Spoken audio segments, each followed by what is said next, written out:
And good morning, and welcome to a very special edition of Truth to Power. I'm your host, Darwin Griffin, and we are very, very pleased to have quite a few esteemed guests on this show today.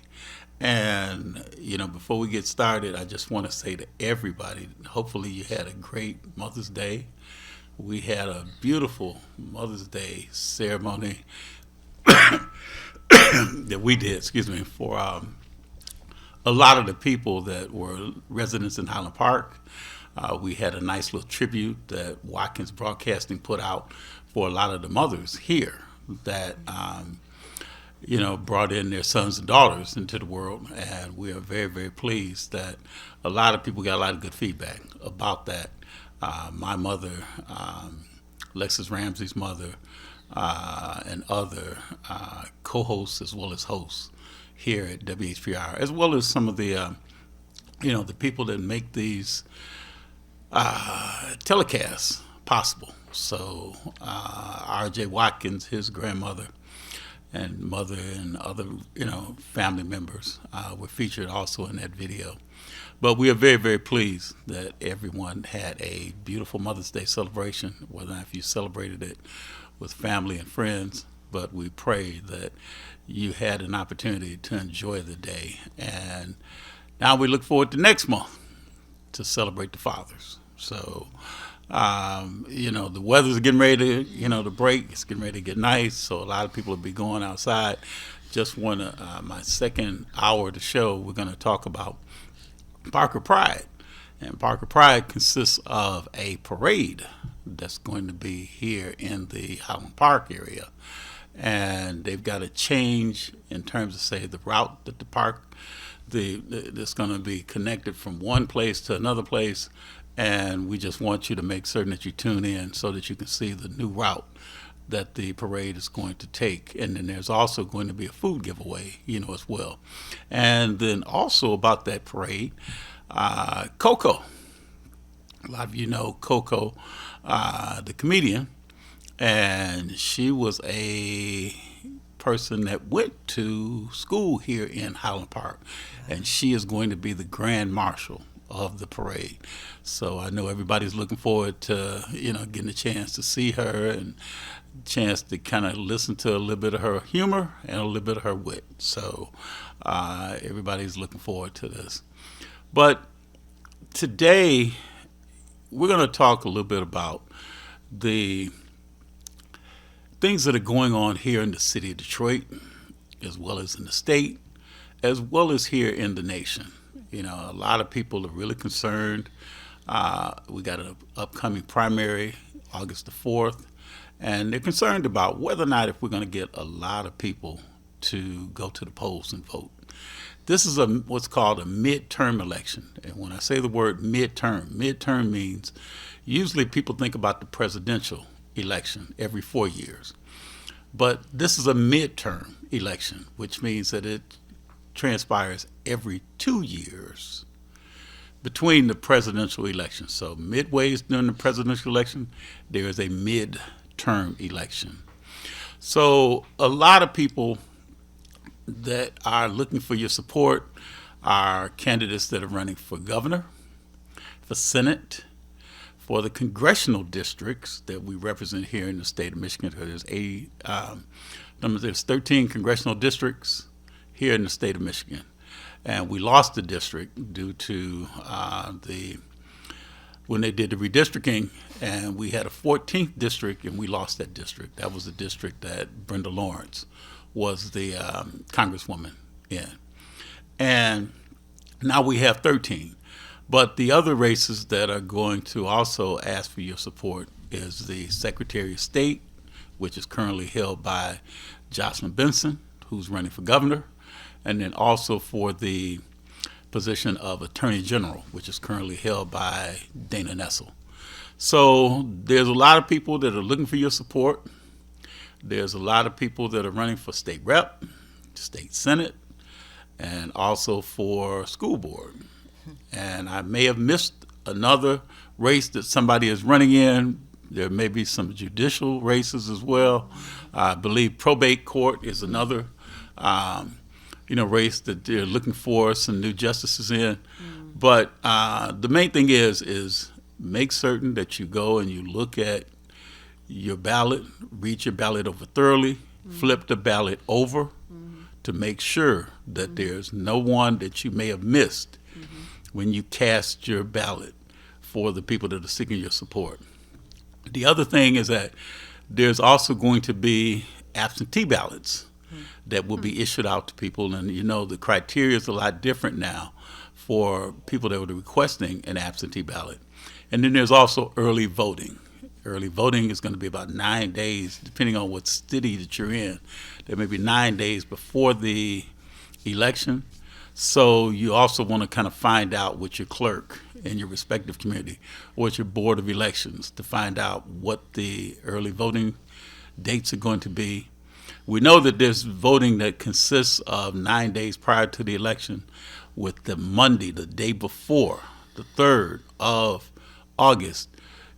The polling precincts will not be open to be able to go and vote on that day. That gives them a chance to kind of look at all of the different ballots that come from the previous days, and then to get ready for the ballots that will be cast on election day. So we've got a lot that's going to be going on. There's a lot of questions that people are asking about the candidates. There's a lot of questions now about who may be able to be on your ballot because the signature gathering, because of the fact that people may have owed money in previous elections. And if there is any, when they look at the campaign finance records to see if there was any money that had not been paid, then you could be taken off the ballot. So anybody that's running for office needs to make certain that all of their campaign finances have been taken care of, because what happens is that you sign an affidavit when you go to the polling precinct, when you go to your clerk to register that you are that you are running for office. You will then be asked that question, and you have to swear under oath that you owe no monies in previous campaigns that you've held. And if you sign that affidavit and they find out that you still do owe money, then you can be taken off the ballot. So you want to make certain that you've got all your I's dotted, your T's crossed. And if you have people that will be able to go back in and double check your records, you need to do that. Get your bookkeeper, your accountant, or whoever the case may be, and ask them to go and double check your work. A lot of people, sometimes have to have that extra set of eyes and ears to double check to make sure that their math is right and they didn't miss anything. And so sometimes when you're trying to figure all these things out, your eyes get crossed a little bit and you're kind of like, wow, all these numbers floating around in your head and across your face, and you're like, okay, I'm getting tired, but you don't want to miss anything. So that's where an extra set of eyes and ears will be very, very important for you to have as well. Okay, we've got a very, very important election that's coming up. We've got a lot of people that are concerned about the different people that are running and what party they're running in. As everybody knows, most times you think about the Republicans and the Democrats. But now you're seeing other parties that are putting their candidates in front of you to vote for them. One of the interesting races here in the state of Michigan is the fact that there is also an independent party. And there are candidates that are running as independents. So that means they're not a Democrat, they're not a Republican, they're independent. And the other thing that means too is that because they are an independent, there is not a primary that they have to go through.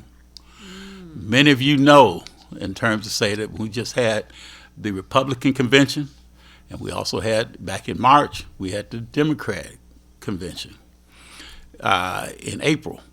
And there was a lot of interesting conversation as resulted in both of the conventions. But the thing is that in the Democratic convention, the only two, when I say two, The prominent positions that people are seeking in the state level was for the Secretary of State and for the Attorney General candidates. And many of you saw a lot of different results that came out from the various people that were looking for your support. Garland Gilchrist, who's our current lieutenant governor for the state of Michigan. He is the Secretary of State candidate, will be running against the Republican candidate. And then Ellie Savitt, who's the Washtenaw County prosecutor, will be running against the Republican candidate. But now, for the gubernatorial candidates on the Democratic side, that Jocelyn Benson, who's our current Secretary of State, is running against the Genesee County Sheriff, Chris Swanson, on the Democratic side. And there's various Republicans that are running. I don't want to name, I can't really remember all of them, but I know some of the ones that I can remember: Mike Cox, Perry Johnson, and also John James. And I think there might be one or two others, so I don't want to, try and hazard to guess, the other candidates on the Republican side. But on the independent side, there is a young man, his name is Mike Duggan, who was the mayor for 3 terms in Detroit, who's seeking your support as an independent for the gubernatorial spot. So that's another race that you want to also be aware that he's not going to be up for the election until November. So the two, as far as say Democratic candidates, the 3 or 4 candidates, and as far as say this on the Republican side, they'll have to, battle it out to see who's going to represent the Republican side, who's going to represent the Democratic side, and they will be going to the ballot boxes to support themselves and to support other people in their party, but they will be the leading person that hopefully will carry the rest of the ticket. So there's a lot that people have to realize that's going to be going on that day. We hope that whatever you do, make sure that you get out and vote, both in August and in November, because there's a lot of people that are doing a lot of work, knocking on doors, dropping literature, making phone calls. And I was on a call last night with over 4,000 people that represent NAACP around the country. Mm-hmm. And that was one of the critical things that we talked about, was the fact that regardless of what you do, vote. Whatever you do, take people to the polls. As NAACP here in Detroit, and the Reverend Dr. Wendell Anthony, their slogan is saying, take your souls to the polls, but also take other souls, SOUL, SOLE, to the polls as well. Because if you don't vote, your voice is lost. And we've got 3 esteemed panelists up here with me that are my special guests that would talk about the importance of voting, how to get especially young voters to get them engaged, and what is of interest to a lot of the young voters as to why they would like to support a particular candidate for whichever office that people are seeking your support in. So again, importance, make sure you vote. So now, I know you're probably tired of hearing my voice. Now you're going to get an opportunity to hear my beautiful panelists, my beautiful guests on the stage with us today. So my first guest to my right, this is a young lady who I've known for quite a while. And when I say quite a while has only been roughly a couple of months. But it seems like we've been knowing each other for a long, long period of time. And her name is Summer Moore Crawford. Sitting next to her is another young lady that it seems like I've been knowing forever as well. And her name is Harriet Kamuk. And then to her right is Dr. Sunanda Samadar. And she is a professor at Wayne County Community College District. So again, ladies, welcome to a very special edition of Truth to Power today. Thank you. Thank you. And the first question I want to pose to you is that we know that there's an election that's coming up. We know there's a lot of hard work that people are putting in to try and get their candidates elected. What do you see in the Democratic Party that is going on, or even in the Republican Party or from the Independent Party? What do you see? Is there anything that's concerning to you regarding any one of those three parties and how the process is going? I think the most important thing that we can take away from this is that neither party, neither the Republicans, the Democrats, nor whoever the independents are. I didn't even know there was an independent party. I just thought people said they were independent because they didn't want to kowtow to anybody. But the most important thing is I believe that they're not engaging Generation Z. They're also not looking at the fact that Generation Alpha will be 18 in 2028. So that means they're now in tune and they're aware. This is a group of people who grew up exclusively on technology, so all they know is to swipe and scroll. So any information that is coming to them has to come to them in the format in which they recognize. The second thing is the language that is being used to communicate with them. The candidates I find are still speaking here, but they're not getting the message here. You need to make it meat and potatoes. I think in American politics, we have forgotten that that is what makes the difference. You know, politicians of old knew how to deliver their message and make it meat and potatoes so it translates to how am I going to buy meat? How am I going to buy potatoes? That's the important thing that is on the table. So I think going into this election cycle, that's the thing, the specter that I think is hanging over us. I think our kids have experienced a historical legacy of trauma and theft and forgery when it comes to what they deserve from our schools and our institutions. We've had housing crises. We've had kids taken out of the care of their own mothers because of water. And so when we say they've been raised on technology, the other side of it is what I see is very bright kids who really need to understand how they can be useful when they come to the classroom.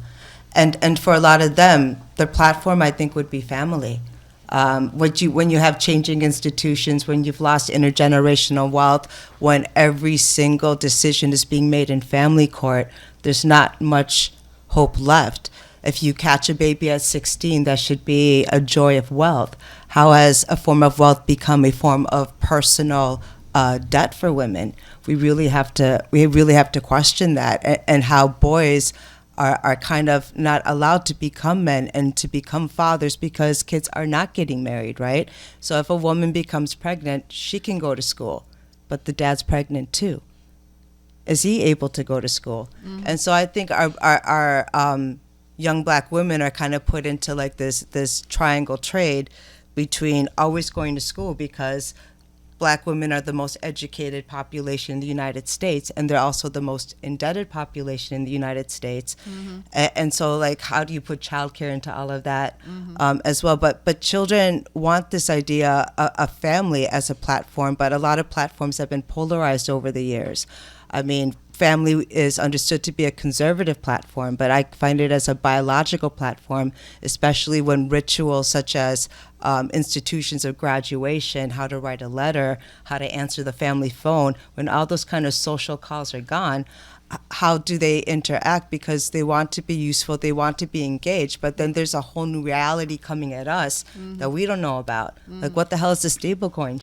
What can we do with cryptocurrency to help with citizen banking? They're learning all these global structures of finance that we don't even have the breath to talk to them about. So they have all these information, they have all these aggressive technologies of things that are being done around the world. And we're like, okay, go vote, and this is the platform, and these are the two things we'll engage. And we haven't talked about the weaponization of the vote, because there's a historical legacy for why 90% of Detroit isn't voting, because their vote can't be bought either, right?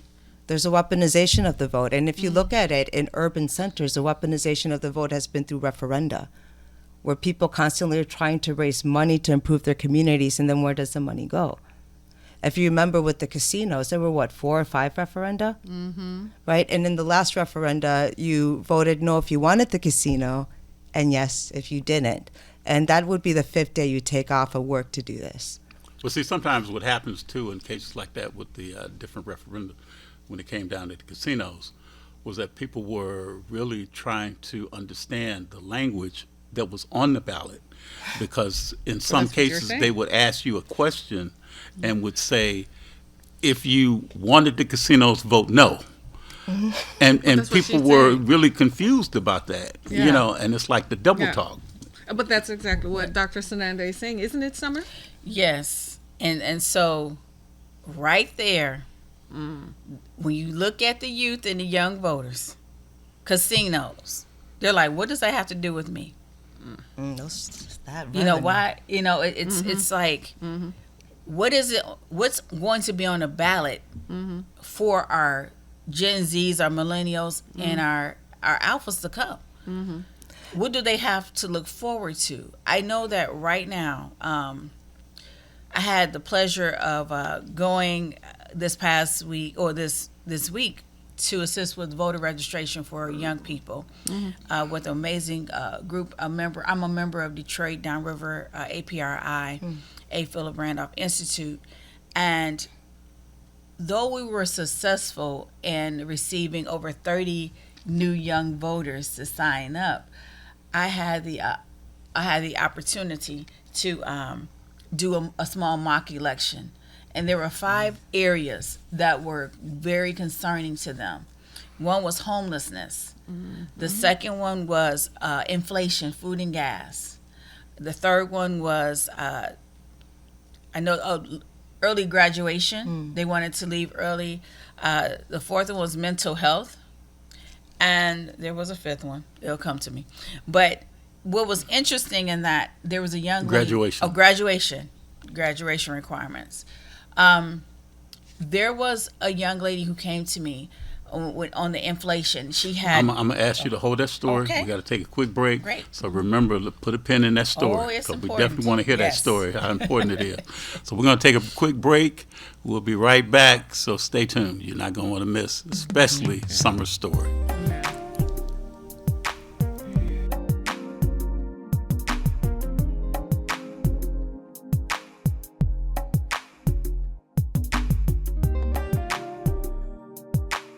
Good morning. Today's a beautiful day, and today's not only a beautiful day because we're here in Inkster, but it's a beautiful day because I'm here with Pastor Gene Overman. I have the pleasure to serve on Operation Refuge as a board of director. This organization not only serves Inkster, but the neighborhood communities.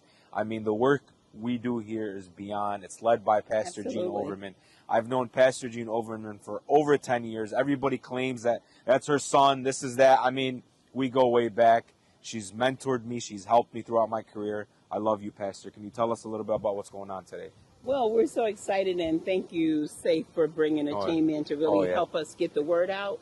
Today we're doing our food that we do consistently every Wednesday and Thursday throughout the month, and just very excited to share with everyone listening that Operation Refuge has Mother's Pantry. It is a client choice food pantry that we are very thankful that you come in here and it's a place of dignity.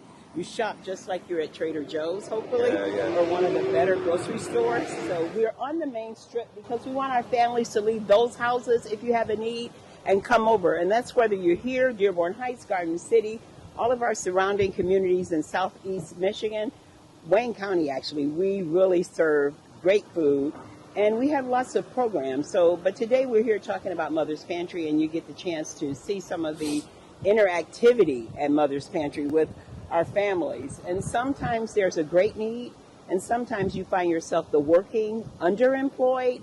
So we have lots of Alice families where you're right at that threshold where you cannot receive benefits, but you still need that support. So we're very thankful that through many partnerships with Operation Refuge, we are able to provide good, nutritious food.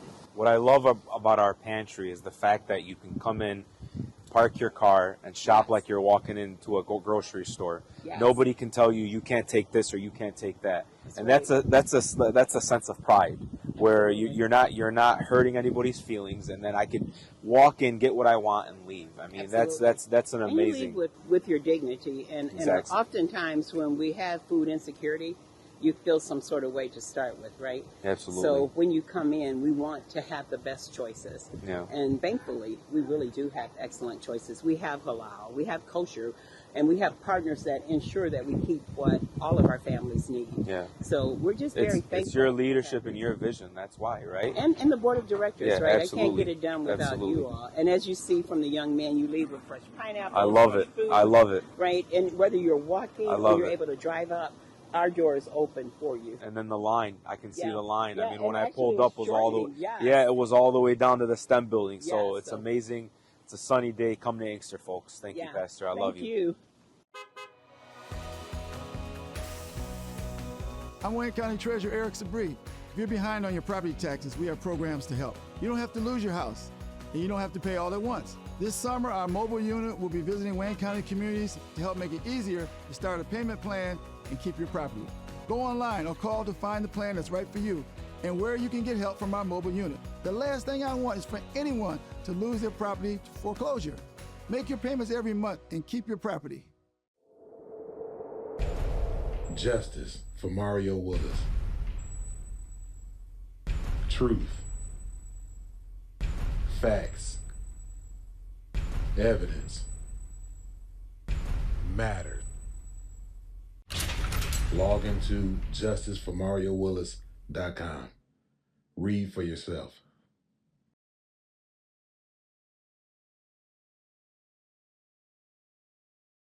All media platforms are engaged. Copy. Get ready to launch your show or product. Periscope ready. We're 5x5 ready to launch. Copy that. Trend worldwide across all major platforms. Ignition.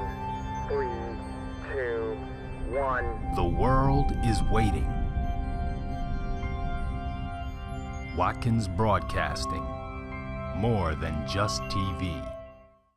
If you enjoy the music, the talk, and the vibe right here on WHPR, we need your support. Help us keep independent radio alive by sending a Cash App donation of whatever you can to $WHPR TV Radio. Every dollar makes a difference. That's $WHPR TV Radio. Support the station that supports you. 313watkins.com. Streaming on Roku.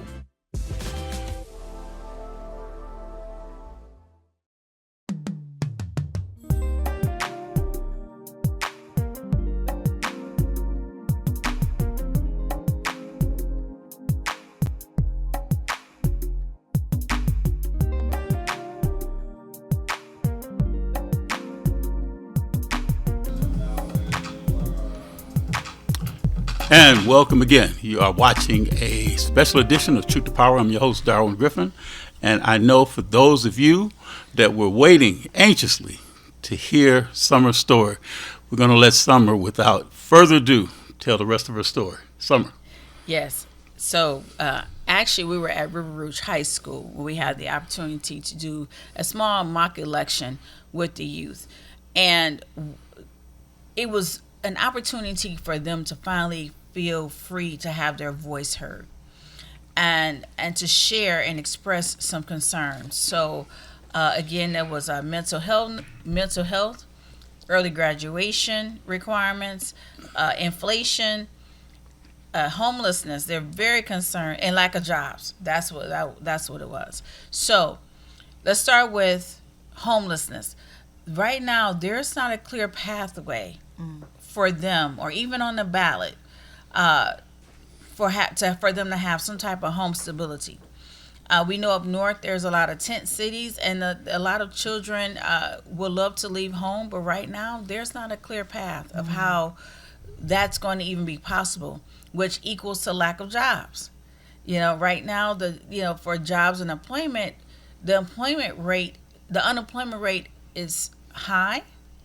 To where if you want to go work at McDonald's or other fast food restaurants or even retail, you can't go there as a young person because there's someone who is like who's baby boomer, or even some senior Jules, are working in those spaces where our young people would normally work. I met a young lady who's 92 and she's still working. But let's go back to the poll. Mental health was very concerning for a lot of our youth. They have so many concerns when it comes to the mental health. They're not being heard. They're just tired. They're concerned. Another one, let's talk about the inflation. Inflation. I spoke to a young lady. This is where the story we had to pivot and take a break. I met a young lady who had to pay $90 just to get to school for that week. So she has someone who helps to take her back and forth to school weekly, and $90 for a young senior is very, very concerning, because when I heard her story, if you heard me mention earlier about leaving school early and early graduation requirements, there were students coming up and they were putting voting tabs near the leaving school early. And I had to do some thinking. I had to ask, I said, why are you so concerned about leaving school early? And one gentleman, a young man, said, I just need to go and work and help my family. I need to help my mom. I need to, help. The bills are so high. So they're in school in their senior year. And this is why you see a big drop off. Ninth grade, you have an abundance of students. 10th grade, you have some that's moderate. Junior year, it gets real shaky. But seniors feel like they have to now prepare to adult early. And they're feeling the pressure not only in our society, but at home. So they're in school first, second, third hour. If they haven't eaten, I need to figure out how to get out of this school so I can go home and go to work. Or, I can help my family. I can help my siblings. I can help mom. They hear their mother or their aunt or whoever their caregiver is crying each and every day. They see the bills, DTE. They see the home mortgage or the rent bill. They see the phone bill. Those who like to use some of the platforms as Uber Eats and DoorDash, they see how expensive it is. So it's very concerning. So with that being said, with hearing the young people, watching them do a mock vote, it also brought me to a conversation to what will drive you to the polls to vote. Some of the students said, we don't even want to vote because we're not even being heard. They've given themselves. A lot of times politicians, those who are seeking office, will reach out to the young people and they say, hey, I want to talk to the youth. I have the youth voice. I have the youth vote. But as soon as they get around policymakers, all that dies. No one, the young people, they go and they get excited to go to the poll and they're like, hey, is my issue actually on the ballot? And it's nowhere to be found.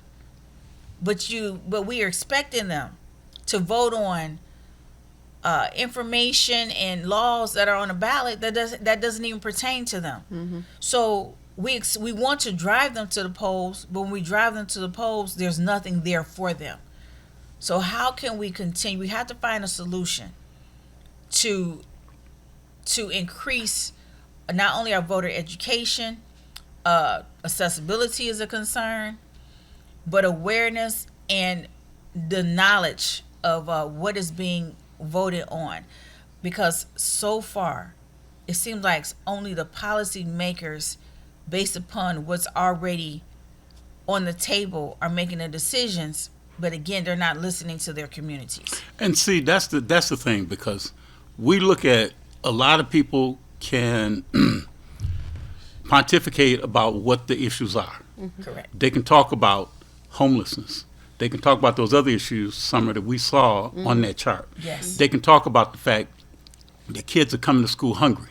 Oh, yes. And it's hard to teach a child when they're hungry because they're concentrating more on when am I going to get the next meal? They're worried about, just like you were saying, something about with the bills, whether or not if they got lights to where they can be able to read at home and do their homework. Yes. Or whether or not if these months are going to be cold because of the temperature, they got to huddle up with others, and it might be a fire that might be burning in a fireplace. It could be a stove that has the door open where they have to huddle around to get warmth just from a stove, or standing around a stove and the burners are burning, the flames on the stove, and they're getting heat that way. So there's a lot of things that young people are concerned about, because if mom or dad has to work 2 or 3 jobs, they're not home. So they don't really have a chance to really kind of like to do other things and be a child. I want to speak about that because I worked in several schools for years, and especially I'm a big mentor to my high school students, and it would sadden me. I remember seeing a young lady. She said she had to take 6 buses just to get to school. 6. And when she would get there, she would just want a hug because it was a lot for her, and that was a big concern for her. And she would say, "Miss C, can I get some bus tickets?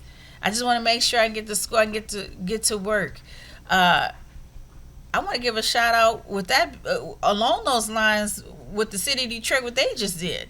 That was a solution based, helping our young people who are in high school or in DPS have free access to transportation to get to and from. That definitely was a solution to lighten the load on many families.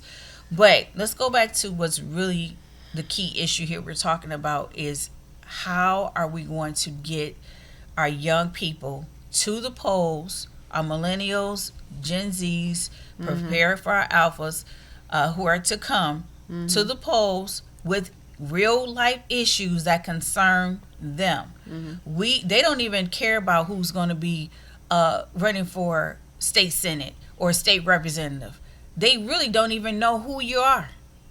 They don't, they may know who their city council person is because again, they're technology driven.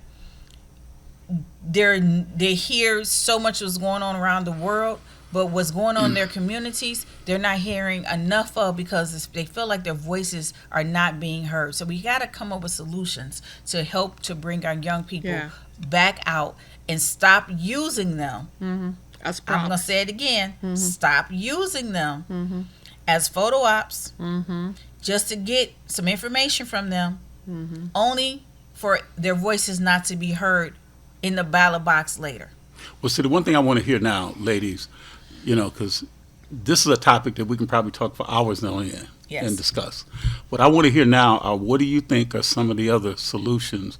Like someone was saying, and I know you all have solutions in your minds, and what would you tell, just like I would say to a lot of the parents, we need to have parents that sometimes they can get sample ballots and go over those ballots before they go in to vote.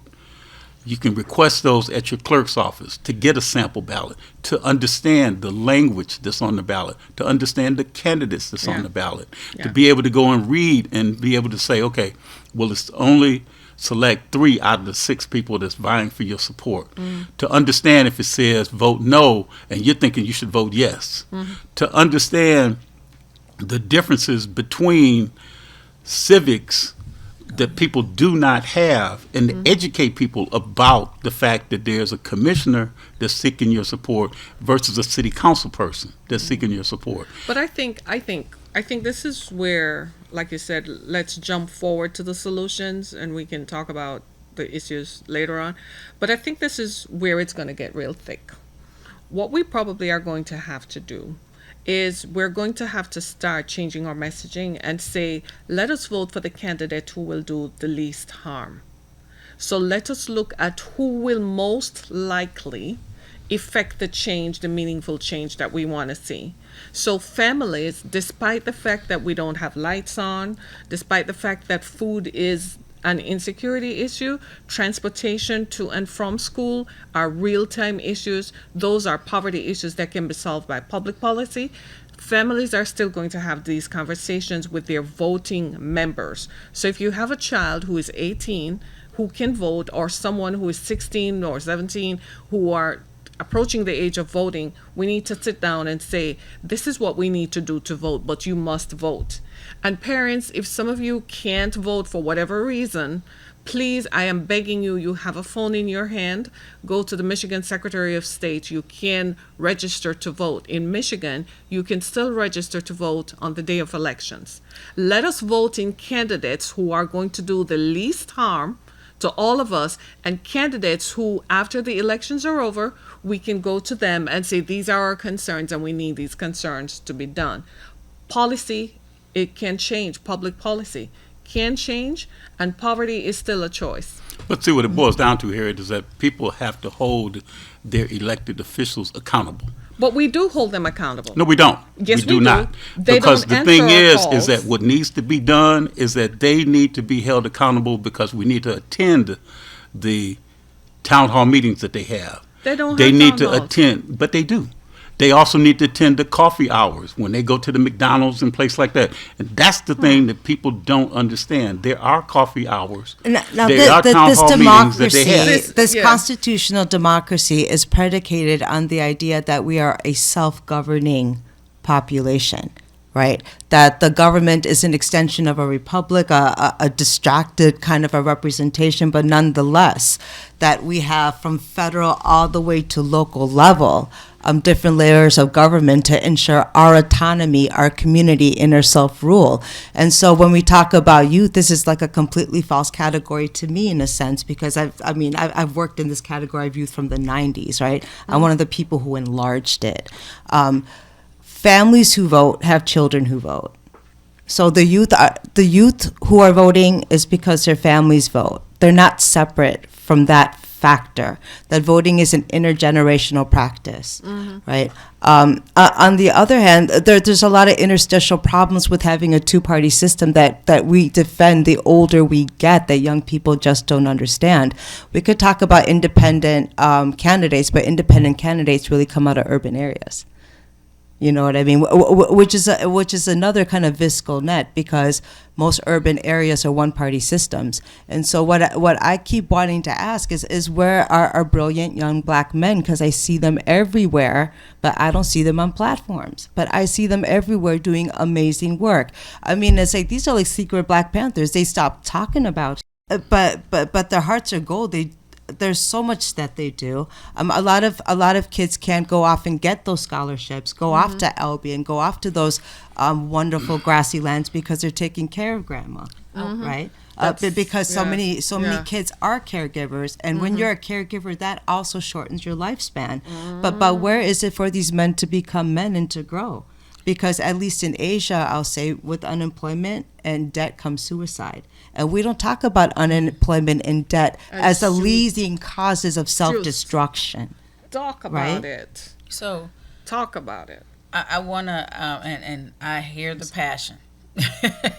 But you're running for Yes. state. You're running for state senate. So how can State young rep. people get State to you? rep. State rep. How can young people get to you? So I'm going to say this. There was a word that was, I don't drink coffee. Okay, that's number one. So when you say a coffee hour to me and I'm a young person, I don't drink coffee. Meet me where I am. And that's what's not happening. When I hear so many, I look at what the platforms are, and it's like, come to my coffee hour. The young people not coming to your coffee hour because if they're not in school, they're not at work, they're in the bed. But I can tell you one thing, Summer, not to cut you off. The one place, and I agree with you, everybody, I don't drink coffee. That's right. But everybody doesn't drink coffee. Exactly. I don't smoke cigars, but that's another place that a lot of people frequent, are cigar bars now.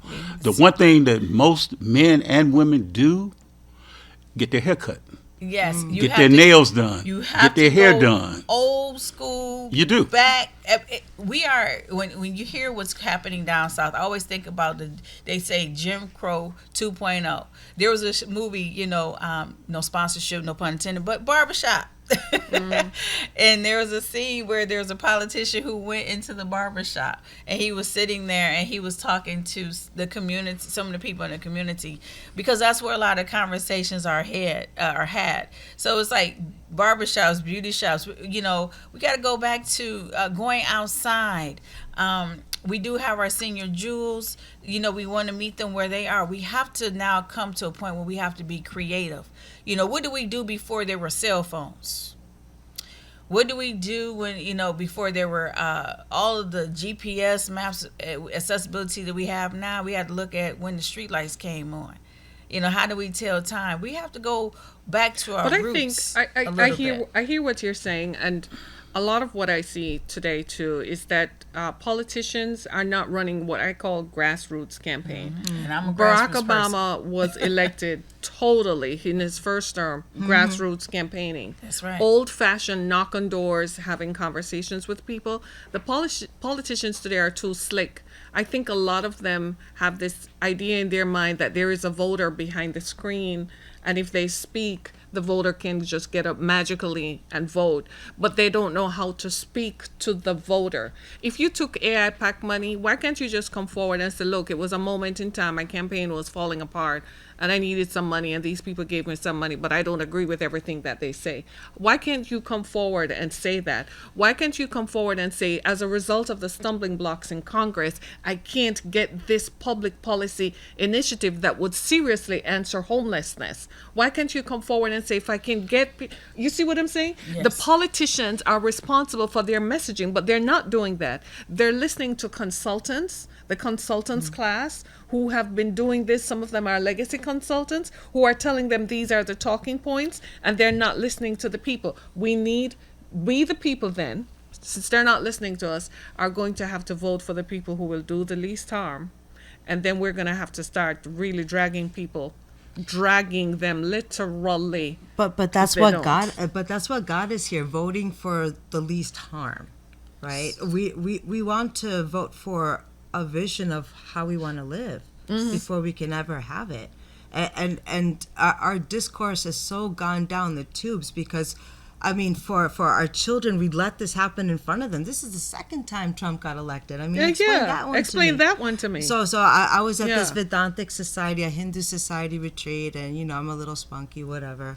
And so we were all out on the grass, and the birds were chirping, and you know, you have the Guruji, and he's sitting there like our priest, and so one of the moms, she's sitting there, and she's like, you know, and they're all pretty hyper educated, and she's like, you know, my son's in school, but he's really disturbed about what's going on in Palestine. He wants to do something about it.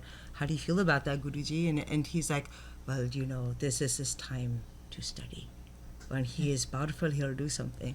And I kind of had a problem with that because children are asking us, they're like, I see something wrong. You say when you see something wrong, you do something about it. So I'm bringing you information from the outside world that this is something wrong. Can you fix it so I can go study? See, you know what I'm saying? Yes. Right. We're supposed to be the example of the democracy that they inherit. But what happened? Well, I'd like to say this. The reason that there's 2.0 of this individual in the White House is because of how some of us think. We're in a very racialized society. We all know that. Absolutely. And so they felt, when they looked around the room, the poverty that is present in rural America, if you think we have urban poverty, poverty in rural America has a different face and a different look. Oh, yeah. So that rural poverty is what drove 2.0 into it. It was racialized. They pitted us against one another and say it's because of the people who are sitting on this podium right now, because this is what America is trending to be. Michigan is 80% rural. Michigan is 80% rural. So how do you think those people are going to vote? They have no access to health care. They have no access to water. Years and years and decades of But that's not true in terms of the west side. So it's 80% rural, but there's a U of M or an MSU healthcare clinic on every corner by the gas station in the Myers. In Grand Rapids. And that whole they have much better, and they've proven it. Like, they have much better healthcare than we do here. Yeah, but if you go and further, school choice worked for them, whereas school choice destroyed our communities. communities. But that's just the area just right outside of Grand Rapids, but which is heavily got the same low levels of reading. reading, Yes. but that But low literacy rate isn't racialized. No. The Right? low literacy rate is because we have replaced reading from textbooks and books with technology. The tech bros have sold us that it's easier to read on a screen than it is. So that's what this contributed began to it. way before that because we defunded education. When we defunded, we were probably 12th or 13th in spending, and currently we're 46th in spending. Exactly. In the So country. again, it comes back to the point that over decades of public policy, This before technology. long before technology, public policy, the representatives voted for lobbyists who came in and convinced them that taking money out of education meant you could go supply a war in Iraq. Taking money out of education could fund some other pet project of somebody else. Let me say one thing though. Who's the one who presented that bill to defund education? They didn't call it defunding education. No, they just she said- went it to zero. Engler proposed a 20% property tax cut, and this particular person proposed zero, like 100% cut, right? And it went through the House and the Senate in like 5 seconds. Both parties were fine with it. All right. So, and we re-elected her, and we re-elected her, and we re-elected her, and we keep re-electing her. Look her up. Yeah, the previous governor, the first female governor. No, she wasn't a governor. She wasn't a governor. She No, was what? she wrote the bill, and then she said it was supposed to be a joke. Do you want me to say it? Yes. Stabina. Interesting. Interesting. I She wrote was a it. It's state in my rep? timeline. It's published in the Wayne State Law timeline. Yeah. So, what? So this is what's interesting. Sorry. No, it's- don't it's- apologize not very because popular. elections have consequences We and keep public re-electing choices. people who hurt us. Well, not only that, this is where people have to do their research because they vote on name recognition. But hold on a second. That's the truth. That is That's true. the truth. That is true, but I that know. is what we have been That's socialized to believe. Why Yes. is it that the central arm of any of the two major political parties always put forward their pet candidates, the candidates whom they choose? Why would, if she did So this, it- if Stabenow did this, why was she ever on the ballot for senator? Well, and why what wasn't has she she ever done? questioned by the And people? what has she done as senator for the state of Michigan? So that is Nothing has don't been know. done. But see, Nothing a has lot's been changed. done. Nothing I but like. here it is. Nothing that This matters is- to the people at This the bottom. is why they say review, follow the money. And you want to keep money out of politics, but you have to do the research. Just like we have a lot of candidates who I call them legacy. Legacy children based upon the name. They just they just vote Nepotism because is they so see the name. rampant. I'm seeing signs in different communities now where people faces and names are popping up, and they have their lawn signs out right now by the polling places, and there's visibility, right? But you're looking at visibility and you're not doing the research. It's like, oh, I saw that name. So I'm in just other gonna words, go ahead and vote. so in other words, what you're And saying is, as citizens, then we have to take some responsibility we have for to who we vote take for. Is that what we're saying? responsibility. And then you have a section of people when they vote. How long do they plan to be in office? Some people have different agendas. So I'll leave it at that right there. We really need to, when people get in office, as you know, is this grassroots. State reps, about 70-something thousand. But you have people in Congress who are multimillionaires now. But see, the thing is right now is that we have to make certain that we hold our elected officials accountable. And we also have to realize too, if there's a need to, if the person's not being accountable to their constituents, That's right. then what do? We Call vote them out. Vote them out And that's call what we them do. out. We got to take another break.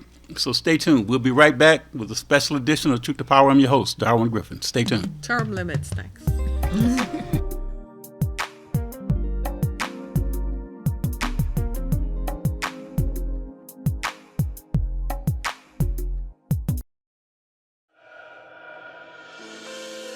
Watkins Broadcasting is going worldwide. Now you can watch Detroit's own WHPR on your TV from anywhere in the world. No matter where you are, you can stay in the know with WHPR TV and Roku. You can get your easy-to-install Roku box from wherever you shop for your entertainment gear. Once your Roku box is connected to your TV and internet, go to the channel store on the home menu of the Roku box. Enter WHPR TV in the search engine and add it to your channels.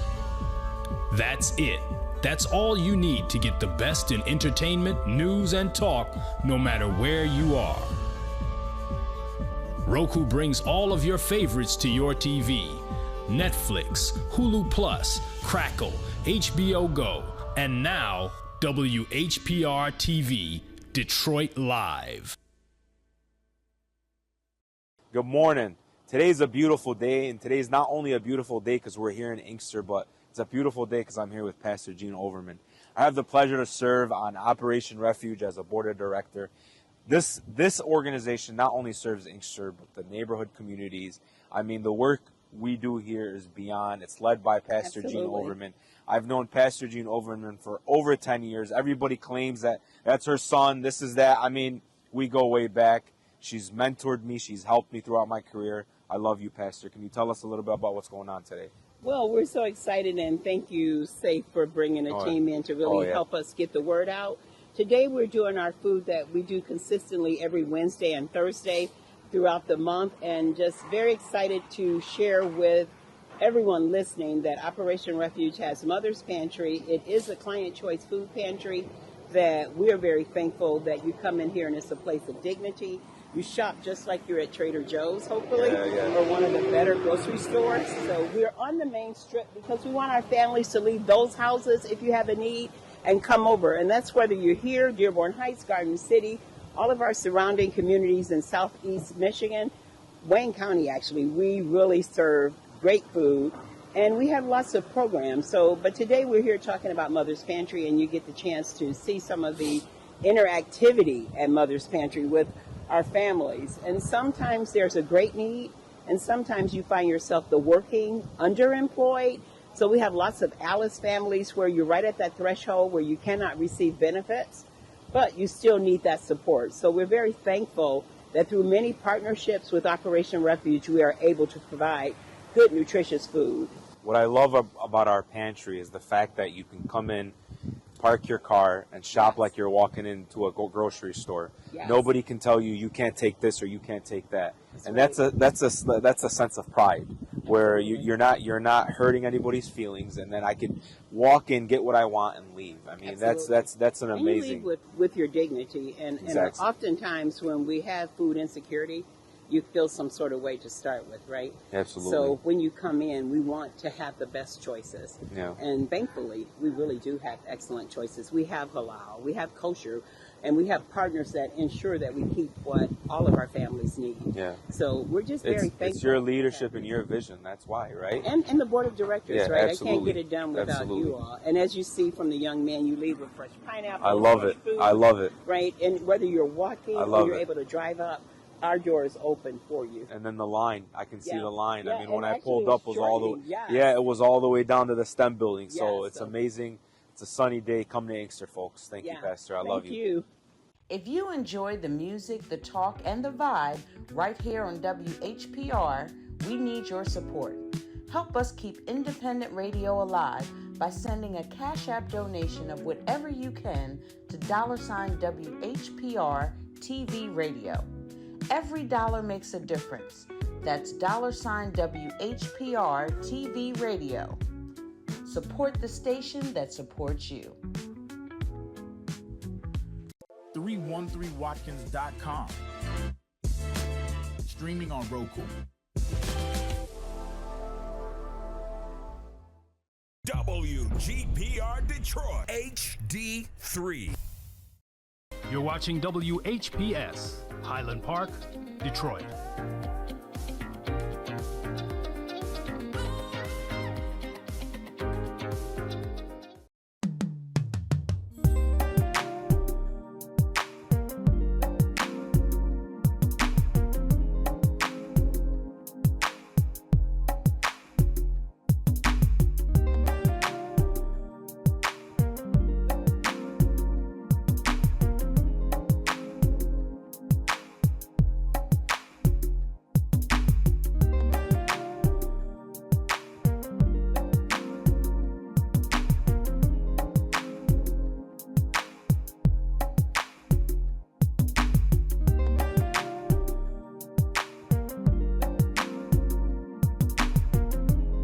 We are back. We are having a very special edition of Truth to Power, and I'm your host, Darwin Griffin, and we will have a dialogue about a upcoming parade that's going to be here in Highland Park tomorrow, and the route is going to be different. I've got two people that are also on the panel with us today. I've got the Honorable Alexis Ramsey, and I've got the young lady who everyone besides Alexis knows to be Miss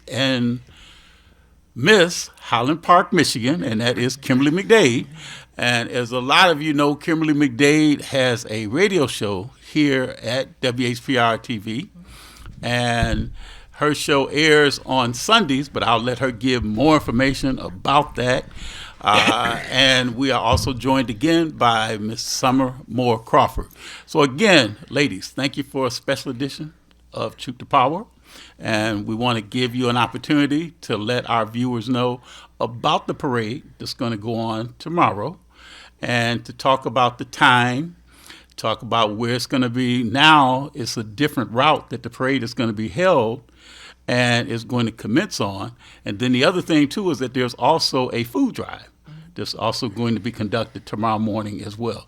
So, again, the Honorable Alexis Ramsey, Kimberly McDade, talk show host, welcome to Truth to Power today. Thank you. So, Ms. McDade, you want to start out and just go ahead and just start telling about the route and all of that great stuff? Well, hello, everybody. I'm Kim McDade, host of Classic Gospel, seen and heard every Sunday at 3 o'clock here on WHPR on 88.1 FM and also RadioWeCanSee.com. I'm proud to be a Highland Parker and proud to be a part of this great celebration. The Michigan Week Parade is over 100 years old, and Highland Park is one of the few cities in Michigan that still celebrates. And it's going to be tomorrow, May 16th, starting at noon, and it's going to start at Manchester and Hamilton this year. Years ago it was down Woodward, but it's been very successful going down Hamilton, but the route has changed. We usually go north, now we're going south. So we're going to start at Manchester and Hamilton, proceed south down Hamilton toward the Monterey Park, and that's where we'll have a lot of festivities and vendors. Of course, the Highland Park NAACP will be one of the vendors as well at the park. And then talk about also some of the participants that are going to be involved in the parade as well, too, Kimberly. Well, I know that there are several bands. Of course, one of my favorite bands is the Barber Band, Barber Drumline. That's my middle school. Barber Preparatory Academy has been in the parade every year. So we're excited to see them. And then I believe River Rouge Band will also be a part. And, of course, our Grand Marshal this year will be comedian Coco, who is a Highland Park alumni. So we're excited that she's going to participate this year. A lot of people didn't know that. She graduated from high school here in Highland Park. Everybody came through Highland Park. I see. It seems like, what's the phrase? All roads either start from or end in Highland Park. That's right. Well, it's like Highland Park seems to be the heartbeat of, especially the city of Detroit. Absolutely. You know, well, we where always you say talk we're the about capital exactly of Detroit. So, and Alexis, we talk about that all the time with the Model T, and and that was the capital. When you think about it in terms, say with that part. We were the ones that put the car on the road, That's right. They'll try to rewrite the history and say it came out of Pequot down the street, but we all who live here know that we put the world on wheels right here in Highland Park. So. And one other little bit of knowledge about Highland Park too is that people don't realize the first paved street in America existed here in where? Highland Park, and also the first freeway. Let's not forget the Davison Freeway. Davison Freeway. Because I used to wonder about that when I would see the look like some stairs coming down, or a ladder coming down right there when you get to 3rd, 2nd, So off now the freeway. those are our underground tunnels that a lot of people don't understand that we have. So what happened was back in the day, I'm not going to go too much into detail, but we do have underground tunnels. It was because, they were putting cars on the road. And so Henry Ford said, how do we make people safer? And so you, at a lot of our end of our streets, you can access and go under. And we have tunnels that take you from one end of Highland Park to the other end, from north to south, east to west. So that's something that we have. We've been down in the tunnels years ago.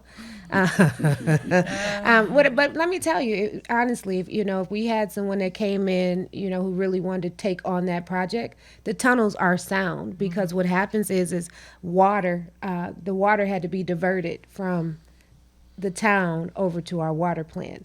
So that was also another reason why the tunnels were made, in order for the water to be diverted over onto DeQuinder. So it's a lot of history here, but we do have those underground tunnels. So those are the exits and the stairs that you see going down under the city. Yeah, because I know back when, when I was a young man, I could see those. And I know when I was counseling at Highland Park at high school, somebody asked me that question, because I guess they were going down second or third. Okay. And that's what they were saying. What is this mound that's right there at the corner? Yes. And it looked like there was steps that led down, under the. Absolutely. And then when I was talking to, people that are well versed on it, like you are, Alexis, that's what they were saying, was that it didn't have to have like the cars going down the intersections, and the kids could go down and go underneath. Yes. So they didn't have to worry about it. Because that's another thing too. Just like a lot of people don't realize Belle Isle. Belle Isle used to be a tunnel to go under Jefferson to get access into Belle Isle. Yes. And I have pictures, it's like, I love Joe Person. Joe Person always talks about giving receipts. Yes. And it's like, that's his name. He always produces receipts. Yes. So Joe, Sharon, I'm going to make sure I give you a little shout out today. Absolutely. Always produce the receipts. But always to produce the receipts. And I have pictures showing that. But then the same thing, when you talk about back in the day with Highland Park, there used to be, it was a booming community because of like the Sears, the Kresge's. Yes. You had so much. I mean, Highland Appliance. We can Highland go Appliance. on and on and on. The Highlighter, where we used to have breakfast. Red Hots. Let's not forget about Red Hots. They just left. But the great thing is that we do have new businesses on their way back to right here on Victor Street. So we have, hopefully soon, a coffee shop and a couple other retail places that they're putting together right now as we speak. So even though we've lost a lot under the leadership of our wonderful Mayor Glenda McDonald, these things are starting to be produced. And again, development happens over time. And I think people have to understand that. So a lot of things that have been in place, we have our Great Greenway, that's going to connect us to downtown. Talk about that, Alexis, a little bit about the Greenway. Okay, so the Greenway was a project and a labor of love that has really the conversations began under Mayor Wyndham. And then, through Mayor Yap, the process and the planning and all of that stuff, and finally broke ground a couple years ago now that under Glenda McDonald, our current mayor. And so what the Greenway actually is going to connect us from Detroit to Highland Park. Highland Park, I think there's a portion possibly going through Hamtramck. That Hamtramck piece is not really clear yet, but it goes through Hamtramck, which is going to connect you to the DeQuinder Cut. From the DeQuinder Cut, you can take it straight down to the Riverwalk. So we'll all be just connected as one if you choose to take the Riverwalk or take that walk all the way downtown. Wow. Yeah, so we're excited. I wanted to chime in there because as I'm sitting here and you're giving the visuals of Highland Park, it's truly the gem and the heartbeat of our surrounding Detroit, I should say, within Detroit. I think this is a great time for the rebirth of Highland Park. Yes. I remember when the high school closed, I was like, oh my goodness, because I know schools are so important to help to sustain residency and to build up the community. But I want to go back to the parade because I know when I first met you, Alexis, you're so excited to talk about the parade. Yes. And how it's a Michigan week. It's one of the Highland Park is one of the only few cities that still celebrate that. Yes. Can you go a little bit deeper into that history and how important it is? Because it sounds like Highland Park is leading the way again with this rebirth of what's to come, not only in Highland Park, but our connecting cities to the growth. So can you talk about that a little bit more? And how are youth really going to be involved? Okay, so let me just say this. So Michigan Week was where you honored Michigan, right? And we honored the bird and our blossom tree, all the great stuff that we have here in Michigan. And so somewhere, Michigan kind of got away from doing that celebration on every, May 16th, that week of May 16th. So Highland Park, with us being so traditional and always wanting to stay grounded, the Parker Pride Foundation and many others just decided to say, hey, you know what, we're going to keep this tradition alive. It's something that has always happened in the community. And so we're just excited to keep the flow of Michigan Week. The governor did, I believe, honor them last year for being still honoring Michigan Week. And so that was really big for the Parker Pride Foundation. So we just try to keep traditions going. That's who we are here in the city. We don't like to let things die. We like to continue to let things live. So we're really excited. And again, tomorrow is going to be a great day. Big shout out to our fire department. So firefighter Billy and all the firefighters over at our fire department, they put together a float for the city. And so they built it by hand. So we're really excited to roll that out tomorrow. As far as what I'm doing, I just kind of did a lot of donations in the background. Not going to go into all what I gave to the parade, but at the end of the day, that's kind of what I do. My love and my time, dedication, and I'm a volunteer. And so that's tomorrow. What I'm bringing to the table is whatever they need, wherever they say, Lexus, I need you over here, I need you over there. Can you run down the street and get this? That's what I'm doing tomorrow. Did any youth help to create any floats? Do they have, what opportunities do they have? And I think about probably from ages 8 and up, the voting opportunities. Is there what should the youth look forward to doing? What will bring them out? So that would be more Miss McDade. She will have more information on that piece. Absolutely. We are blessed here in Highland Park to have a lot of youth activities with the rec center and also the Boys and Girls Club. We have block clubs that really push youth activities and involvement. So you'll see a few of the block clubs that'll be coming down, and a lot of the youth from those block clubs decorate cars and things like that. Oh yeah, I forgot about the car decorating. Yes, and then over at our rec really quick, I'm glad you brought that up, is that we have tons of summer programming that we're beginning next month. And so parents, please stop in to 10 Pitkin, right off of 3rd and Pitkin Street. Stop in and see Sue, our wonderful rec director, and you can sign up for soccer and football and basketball and baseball and pickleball. We have senior events every Monday through Thursday from 11:30 to 1:30. We serve seniors meals, home cooked meals, so they can come over and have them a great meal. If you don't want to stay, we have containers available, or you can bring your own container and you could take it home with you. So we're doing really phenomenal things. We have we also have an exercise facility for people to go into if they choose to want to exercise at our rec. So it's so much that is going on. And as well, you mentioned the Boys and Girls Club, which I am a Boys and Girls Club kid. And so many years ago, of course, I attended the Boys and Girls Club, but I also worked there. I was an educational instructor at the Boys and Girls Club during my college years. So it's just, it's a really great experience. And then when we start talking about the youth and getting involved, again, Ms. McDade talked about how they're going to decorate the cars. We do have I'll mention, was it McLean Block Club? They're one of the bigger participants in this. And so they're decorating their cars, and the children are going to help decorate their cars. So we're really just excited. And big shout out to Sydney Spite, Anita George, and Brenda Mims, who has ultimately been the ones who have really pushed this parade forward and continue to keep the tradition and history going here in Highland Park. So big shout out to them. So yes. Okay. Well, I just want to say one thing too. We got to take a quick break, but I want to ask this question before we take a break: is the McDade sisters, are they going to be performing?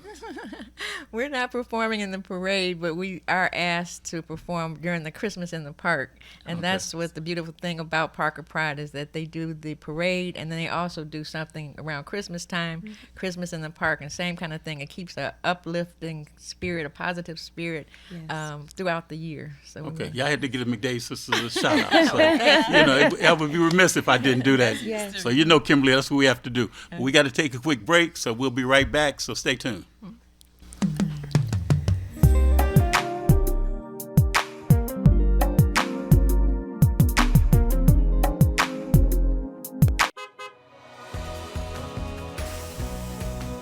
I'm Wayne County Treasurer Eric Sabri. If you're behind on your property taxes, we have programs to help. You don't have to lose your house, and you don't have to pay all at once. This summer, our mobile unit will be visiting Wayne County communities to help make it easier to start a payment plan and keep your property. Go online or call to find the plan that's right for you and where you can get help from our mobile unit. The last thing I want is for anyone to lose their property to foreclosure. Make your payments every month and keep your property. Clean up on aisle 5. Sounds like my life right now. Just one big mess. What's going on? It's my property taxes. What? I am behind and I am so worried that I'm going to lose my house. I can pay some of it, but I can't pay it all at once. Sorry to interrupt. I'm Eric Sabri, the Wayne County Treasurer. The last thing I want is for anyone to lose their property to tax foreclosure. We have assistance programs to help. For more information, go to treasurer.waynecounty.com. We're here to help. Justice for Mario Willis. Truth. Facts. Evidence. Mattered. Log into justiceformariowillis.com. Read for yourself.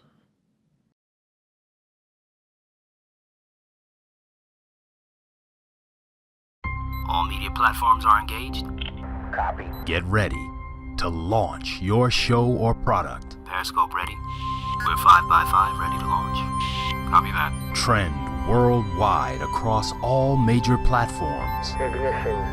3, 2, 1. The world is waiting.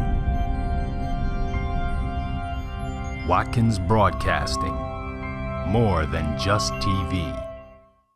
313watkins.com. Streaming on Roku.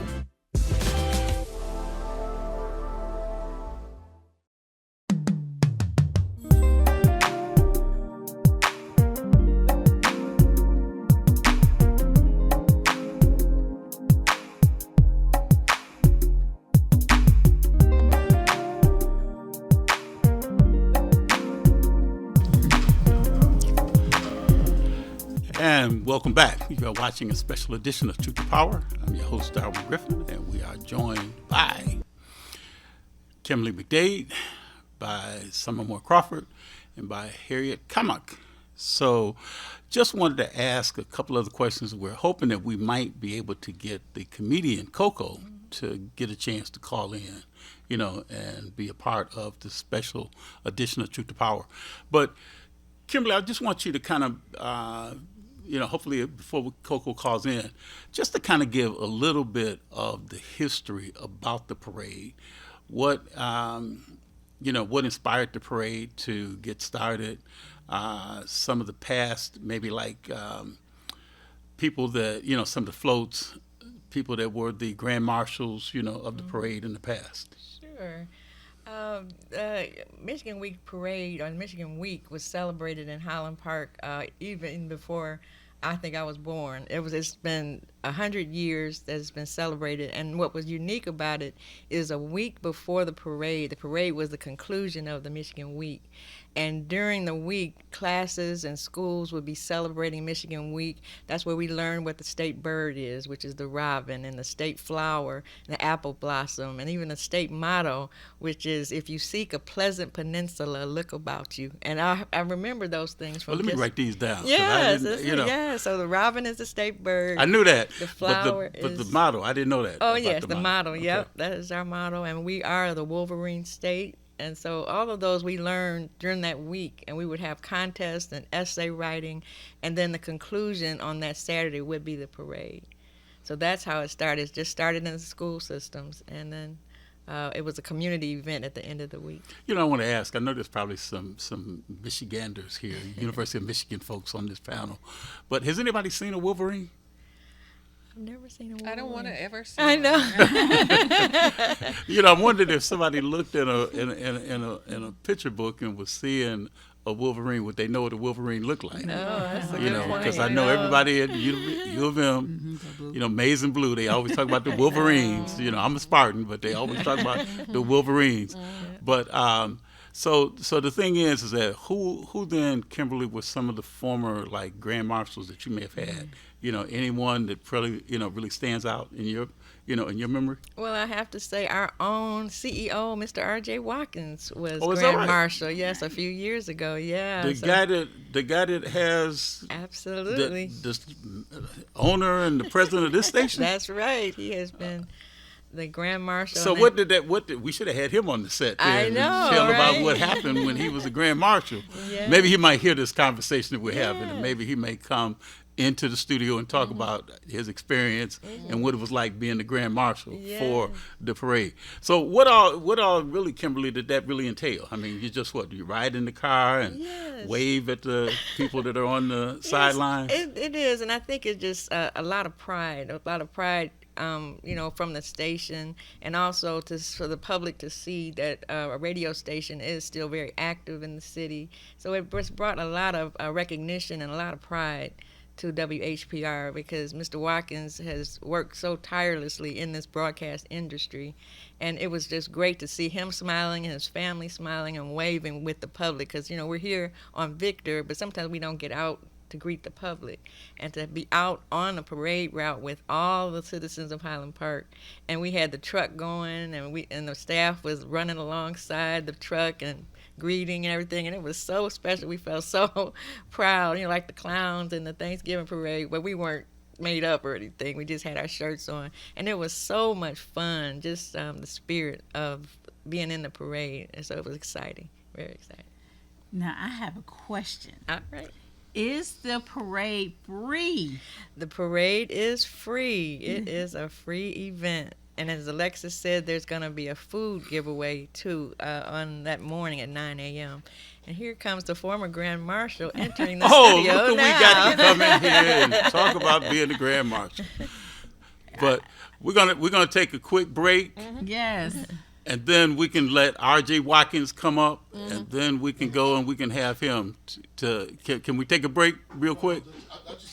Come on. Or you want to just come on up? Okay, come on up. I'll just make Okay. Come on over here.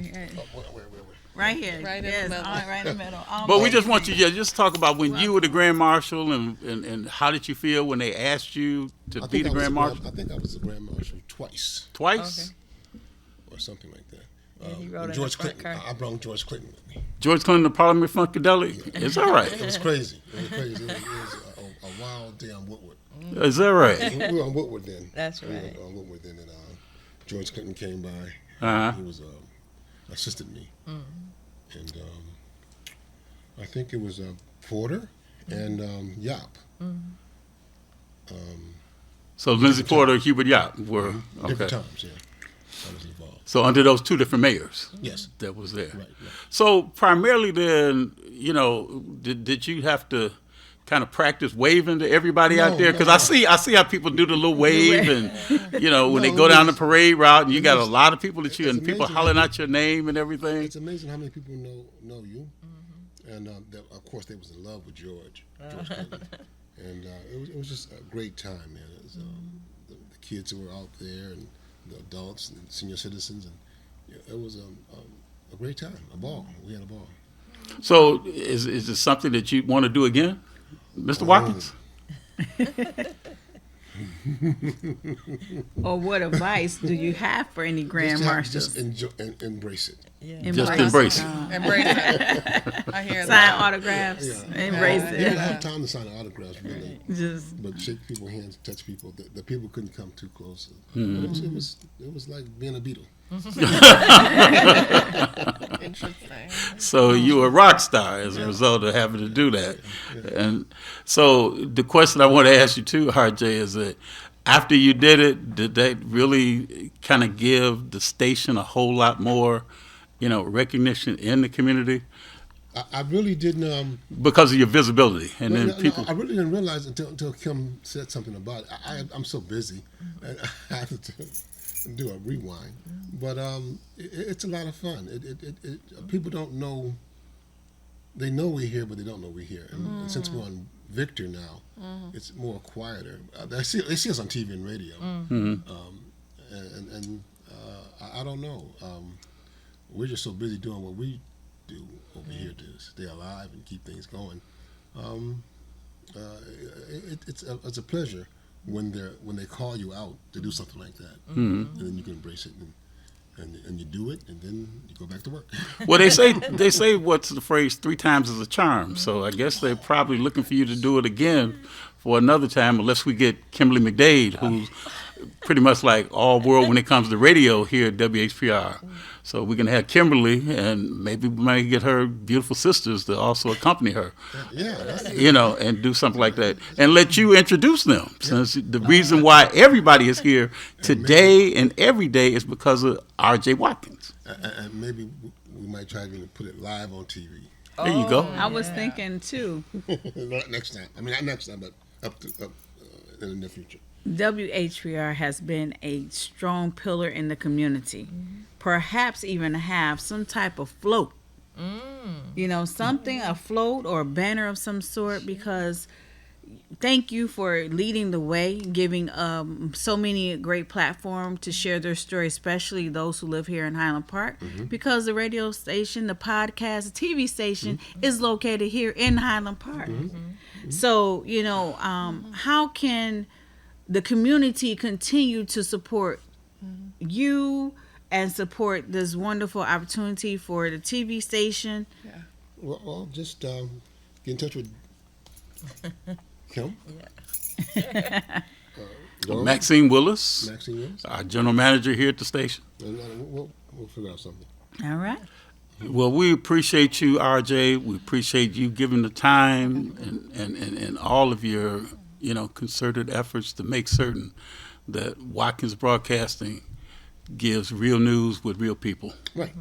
As far as they're in the community. So again, we just want to thank you, want to salute you, and we hope that you will continue to do the great things that you've done in the past, and will continue to do those, in the present as well as in the future. Okay. So your legacy is very much needed here in the community. All right, we're going to RJ, we thank you for coming on. So we're going to continue this conversation again, but want to, Tim, I'll ask you, do you want us to take a break or do you want us to keep on going? Okay, we're going to take a quick break and we'll be right back with Harriet, Summer, Kimberly, and myself. I'm Darwin. So we'll be right back.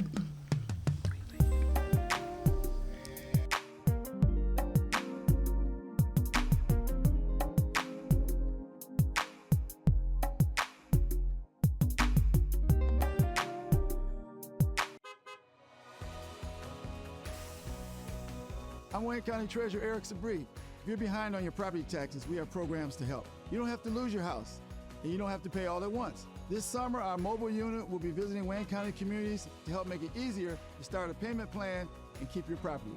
Go online or call to find the plan that's right for you and where you can get help from our mobile unit. The last thing I want is for anyone to lose their property to foreclosure.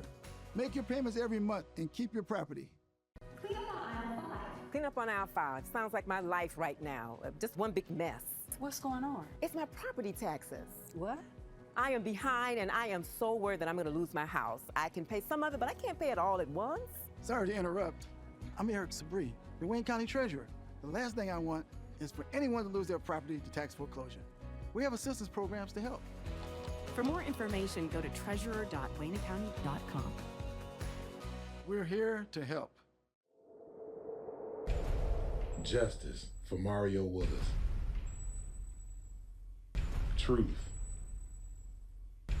Facts. Evidence. Matter. Log into justiceformariowillis.com. Read for yourself.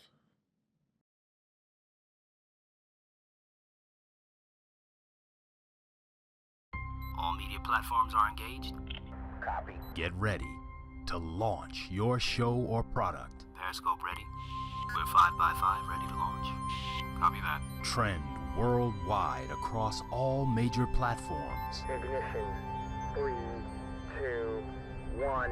The world is waiting. Watkins Broadcasting. More than just TV. 313watkins.com. Streaming on Roku.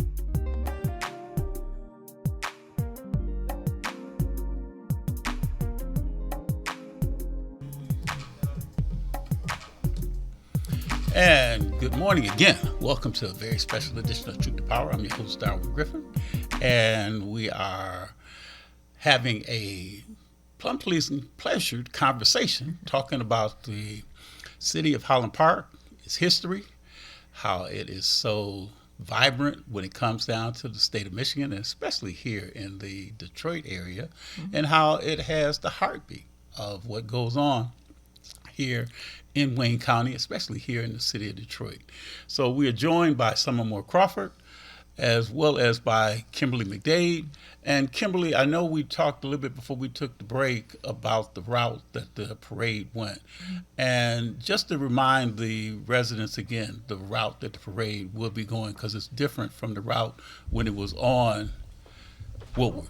And now it's going to be on Hamilton, but instead of it going away from downtown, it's going towards downtown Detroit. So can you kind of just tell a little bit again about where then, if people want to see the original part where the parade is going to originate at, tell where that's at and then where it's going to end up at. Okay. Again, thank you, Darwin. The Michigan Week Parade is being held tomorrow, May 16th. It starts at 12 noon. And the kickoff or the step-off is going to be Manchester and Hamilton. So Manchester runs from, I believe, Oakland all the way to Hamilton. So right there at Hamilton and Manchester is where the parade is going to begin. It's going to travel south on Hamilton to the Monterey Park. It's also called the Alvin Casey Park. And there's going to be bounce houses, activities for the kids, food vendors, and other community vendors that are going to be on hand. It's going to be an exciting time. And now the parade route used to be on Woodward, correct? It did. What was the route that the parade used to be when it was on Woodward? It started at the beginning of Highland Park, which was Tennyson and Woodward, and then proceeded north on Woodward to Ford Park. Back in the day, it was where the old high school, the newer old high school was built on Woodward, and it ended there. So it went right up the street, started at Tennyson and Woodward to, I guess that's close to Pilgrim and Woodward. Okay. And so when you look at the parade route and everybody that will be along the parade route, I know, Summer, you had a question that you wanted to ask Kimberly about the parking, correct? The parking. Because even though the parade is free, how is the parking? The parking has been pretty good. They block off the streets, so you can usually park on a side street and just walk a few steps to Hamilton, and you can stand right there on Hamilton and watch it. So I haven't heard of any ticketing incidents or anything like that during the parade. I think one other thing I would like to say is Highland Park been looking pretty clean. So that means that if you're coming to the parade, please don't litter. I know a lot of times when there's parades, people leave litter everywhere. But shout out to the departments that help to work together to help keep Highland Park clean. Yeah, shout out to DPW. They're doing an excellent job. Absolutely. What are you most thrilled to see during the parade tomorrow? I think I'm always excited for the energy. There's so many remnants here in Highland Park who remember the parade, and as Alexis said earlier, is that they're keeping the traditions alive. So it just brings out alumni, and to see the younger people who weren't around in the earlier days of the parade still excited. I mean, I think everybody loves the parade. So just to see the excitement. And then we even have clowns. Some of the Shriners come out as clowns as well at the parade, so that's exciting. And how long is the parade route? Because I know, like, sometimes people want to come out, you know, they may have disabilities, you know, if it's better for them to meet at the park. But how long is the route, would you say? I'd say it's about a mile, a little more than a mile. Okay. And also mention, too, now the time that the parade starts and what time will it wrap up? So they're slated to have everything starting at 12 noon for the parade. And I think the parade will probably wrap up about 2:30, and then they'll be on the park from 2:30 to 4. Oh, okay. And are you still accepting donations, or Yes. and where should they take those donations? Because it sounds like to me this is going to be a wonderful time. Yes, I'm told that you can drop off donations at the Highland Park Rec Center, which is 10 Pitkin here in Highland Park. They are looking for donations of water and also juice boxes for the children. So if anyone is interested in donating, they can contact Sydney Spite, who is the president of the Parker Pride Foundation, at 248-228-6369. That's 248-228-6369 for donation information and participation information. And you've been a long time Highland Parker. Mm-hmm. And you've seen a lot of things here in the city of Highland Park. You've seen businesses come and you've seen businesses go. Mm-hmm. And talk to me real quick and let our viewing audience know, as well as to Summer, what are the things that you're most proud of living here all the years that you have here in Highland Park? I think it's the great spirit here in Highland Park. I moved away for a couple of years and raised a family in Detroit. And I moved back to Highland Park because I feel there's somebody even said that it's magical. Highland Park has a spirit of just positivity, and I think a lot of times we get a bad rap, some of the blight that's here, some of the abandoned buildings, but there's an energy, and I feel like that energy is being sparked again to bring businesses like Sears or a Target or a McDonald's back to Highland Park. So I'm excited and looking forward, because that's what I'm hearing is rumblings in the community that greater things are really, really coming to Highland Park. Yeah, because I know when I was a kid, I mean, we had so much that we did here in Highland Park. Oh, absolutely. I mean, just going, like you said, up on Manchester, going to the Sears, going to the dime store, going to the Highland Appliances, going to the Red Barn, right there at Davison and Woodward there. Yeah. And then also some of the clubs that used to be here, Local 876, and, Dairy Workers, and, may tell my age, but at any rate, but some of the things that there were, there was so much to do, as well as, looking at the old Howard Johnsons that used to be up there on Woodward, and I know that there was a gospel group that asked me to come and audition with them years past, and that's where they were doing the auditions at the Howard Johnson, right there, and it just brings back a lot of memories when I think to with Highland Park. But one of the things that I was just curious about is when you're going down Woodward, the transit, and I was hoping that they would have got the Q line to be able to go through Highland Park and go up to the to the fairgrounds. But I know that that's something that there was conversation about to see whether or not if they could expand it, past the new center area and go through, Highland Park. Because the street names used to tickle me, because I would always look at streets like California, Rhode Island, Colorado, That's right. Some of those street names. I lived on Connecticut, so that's how I learned to spell Connecticut. So it's like, Massachusetts, those big, long street names we learned to spell. That's also how we got the chance to learn some of the states. Absolutely. Here in the United States. Yes. Like you said, learning how to spell Connecticut, learning how to spell Massachusetts and streets like that. So that's right. A question that I have is, okay, so what is it? I'm visiting, I'm a Detroiter, but I'm in the city of Highland Park. What if anyone comes to visit, even for the parade, where should they go to maybe visit, eat? What is a must-do, a must-see when they come to the city of Highland Park? Well, I would say one thing that I'm seeing as a uptick here in Highland Park is we have some amazing young entrepreneurs, and they are doing some great things. There is the Woodward Ave. That's the meeting place right there on Connecticut and Woodward, and it's a great place to meet and greet. They have great food, so I say that is one place that you want to go. All right. And along those lines, what would, since you're a long time person and lived here in Highland Park, went to Detroit, came back, with the rebirth of Highland Park, what would you like to see? What's missing? I think the commercial businesses, because I think back in the day, since we had a Sears, this was a hub that people passed through. So Detroiters shopped at Sears, Hamtramck shopped at Sears. So it was a shopping district. That's what I really would like to see. I love to shop too, but I would like to see more commercial businesses come back to Highland Park. Well, one of the things that I'm seeing too is that it seems like there's a lot of different ethnicities here in Highland Park. Because I know I was talking to Mayor Yap when he was with us, and we were over there at the rec center, and there was a gentleman that was jogging down Third, and I had to kind of do a double take and look, and he looked at me and he was like, Darwin, just we're evolving, and that's what he had just ended it with, just saying we are evolving. But one of the things that, as Alexis was saying, and you were mentioning too, Kimberly, is how the rec center has so many different people that are involved. And I think, who was that?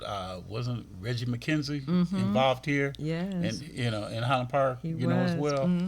What was his involvement with Highland Park? There is he was a famous football player. He's a graduate of Highland Park High School. So he's one of those alumni that came back to give back. And the field of the rec center is actually named after the Reggie McKenzie, Mr. Reggie McKenzie, and he has developed a lot of youth programs, and that especially in the summer months, they do a football clinic, a basketball clinic. It's called the Reggie McKenzie Foundation, where their whole focus is the youth and sewing back into the youth. So that's really what their whole purpose is to give back to the youth of Highland Park. Because the one thing, and I'll let you ask the next question, Summer, but the one thing that really, when I think about Highland Park, is that you're looking at a lot of the former mayors, here in Highland Park. Because I think that one of the first mayors that I remember here in Highland Park was Robert Blackwell, when he was the mayor. And I know that there was so much that was going on, like you're saying, Highland Park was so vibrant, during that time. And then I know another mayor that I used to keep, hear a lot about, and I used to read a lot about, was Martha Scott when she was mayor. That's right. And you've got some historical areas here in the city of Highland Park, that homes that look like mansions almost, here in Highland Park. Yes. And, homes, I know there's one home that I remember seeing that looked like it was just built of stones. Oh, okay. Yes. And you might know where I'm talking about. I do, yeah. And it's like when I look and see a lot of that history like that, there's so much, that's involved in that. And when I think in terms of, say, about the levels, I see some homes that had 3 levels and a basement, on it. And, just a lot of historical, value with the homes, with the residences. And, and the thing is that I know I've talked to Alexis a lot when it comes down to the school system. And because I used to counsel over at the high school, up on Woodward. And, and I was so, I was so fascinated at how that high school was so vibrant, up through there.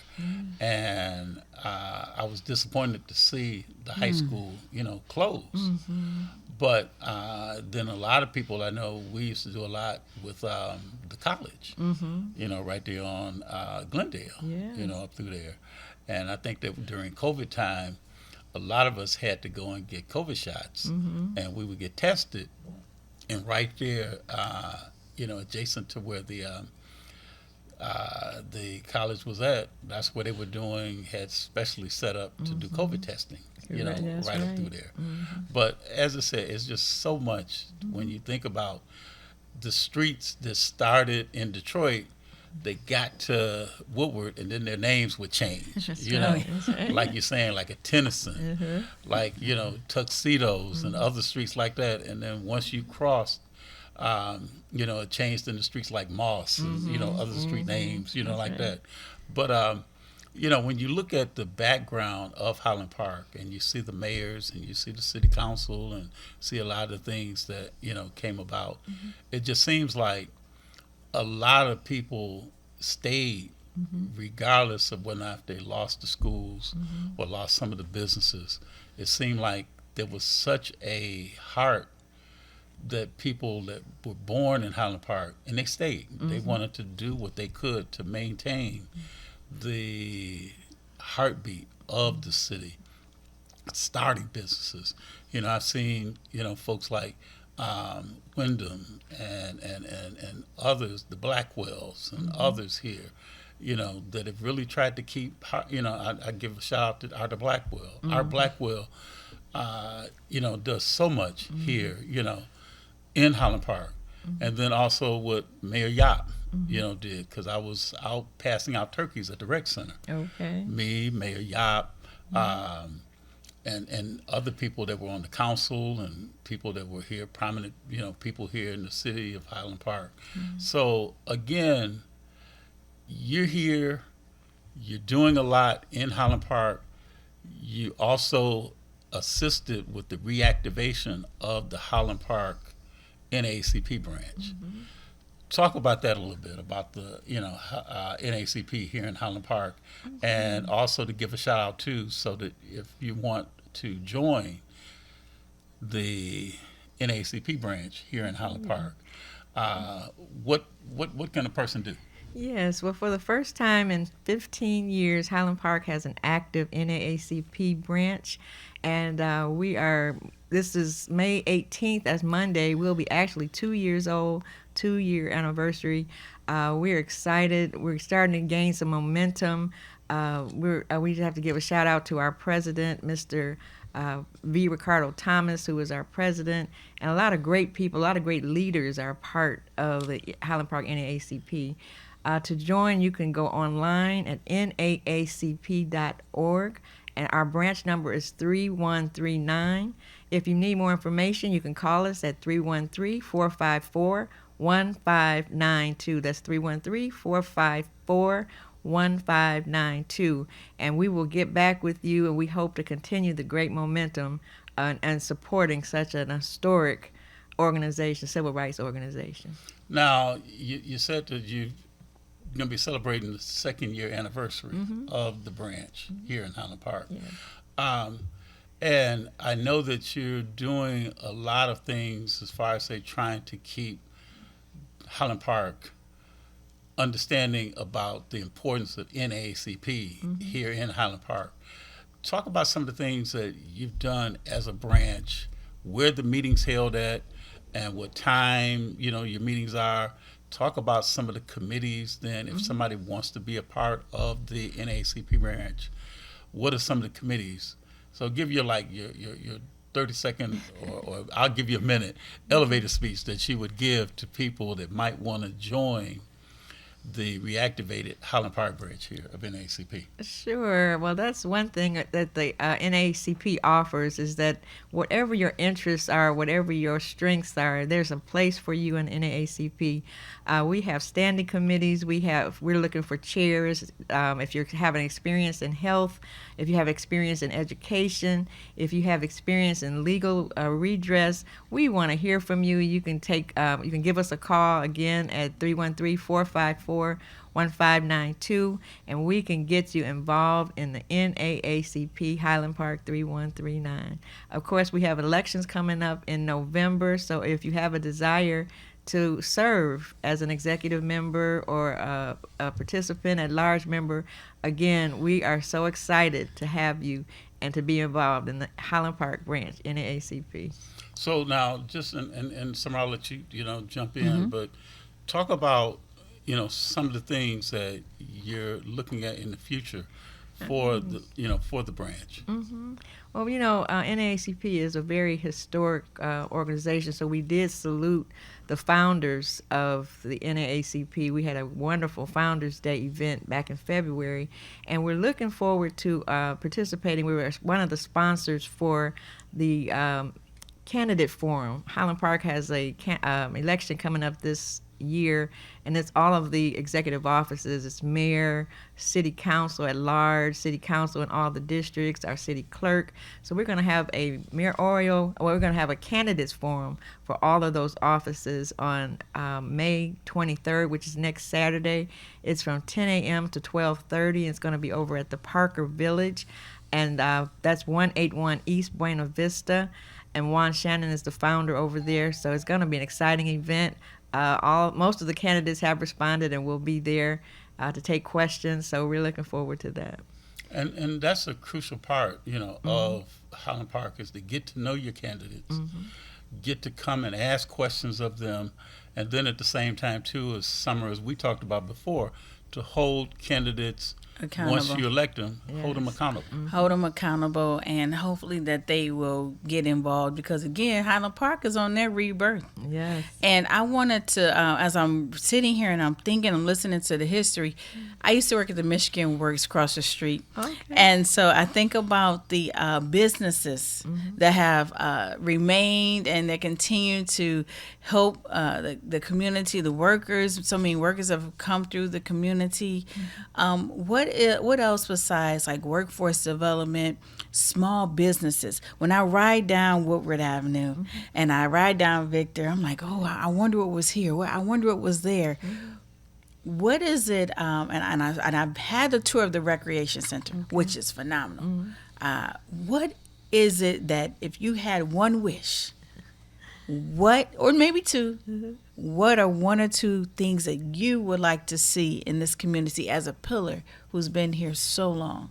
Well, I would really like to see more participation from residents. I think a lot of residents who have been here are been involved for a long time. So I want to see more of our young people involved in the political aspect and to get involved, because, you know, once these remnants go, it's like, who is going to, you know, carry the torch?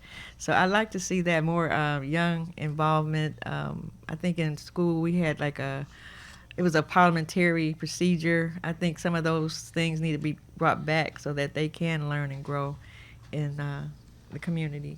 And what have you heard anything, or hopefully during the parade it will be shared? What is it that the youth would like to see besides the recreation center? We know we have the Joe Louis Greenway coming, but what would they like to see? I think I'd like to see a safe place for young people to gather, not necessarily party, but where they can talk, where they can have conversation. And I'm excited to see that a lot of the churches have offering STEM and things during the summer for the young people. So that's an exciting thing. Looking forward to this summer. And I know that at the recreation center, I had a tour and I went around back and I saw a little amphitheater. Yes. So what about the arts? Yes. That the youth have the of opportunity course. to express themselves, and perhaps theater or the voice. Yes, that's wonderful that you brought that up. Last year we did have a arts series at that amphitheater. Okay. So we had jazz, we had gospel, and so we are looking forward to doing that again this year. Oh, perhaps like a jazz in the park Absolutely, or a gospel. Oh, yes, wow. yes. That'll be amazing. I think it'll be something to look forward to. And I'll get with Lexus and yourself and just come out and see and have a great time as a neighboring city here. So I appreciate thank you for sharing such wealth of information. I feel like I'm full. Oh, and I look forward to all the numerous things to come. And hopefully, though, one day Highland Park will get their high school back. Yes. I think, you know, that's something that's greatly important. Education, absolutely. As we speak about education so much, and a lot of times families will stay in places where they can, their children can eat, grow, and play. Absolutely. So. Well, you know, we got to get ready to wrap up. I saw Minister James Torrance come into the studio to get ready for his show that comes on after Truth to Power. I had to look at that young man for a minute. I saw he had a little haircut. I had to look at him, and I'm like, look at Minister Torrance. I see him sharp as ever. I'm afraid to shake his hand after we get finished with the show, because I might cut my hand as sharp as he is and stuff today. So I'm gonna have to kind of watch that part. But you know, again, Kimberly, it has been great that you've had an opportunity, and Alexis and others, to come on and talk about the parade that's coming up again tomorrow. And again, just if people want to get more information about the parade, just give the contact information as to where they could go and get more information and details. And to donate. Yes. And to donate, correct. Thank you, donate. You can contact for more information Sydney Spite, who's the president of Parker Pride Foundation, at 248-228-6369. That's 228-6369. If you do have donations of water or juice boxes, you can drop them off at the Highland Park Recreation Center, Ernest T. Ford Recreation Center at 10 Pitkin here in Highland Park. Sue Norlander will be happy to take your donations. I also want to mention again that there will be a food giveaway at 9 a.m. at the corner of Hamilton and Cortland. Forgotten Harvest will be giving out food just prior to the parade. And Summer, before we wrap up, I just want to, if somebody wants more information about you and your candidacy, yes, give some contact information, a web page or yes, email address that they can get in contact with you. So this is a grassroots campaign. I am Summer Moore Crawford, running for Michigan State Representative in House District 5, representing Royal Oak Township, Northwest Detroit, as well as Oak Park. You can go to www.summer, SOUMMER, Moore, MOORE, Crawford, CRAWFORD as in David.com. All one word, Summer Moore Crawford. So SOUMMER, Moore, MOORE, Crawford, CRAWFORD. Thank you so much. Grassroots campaign.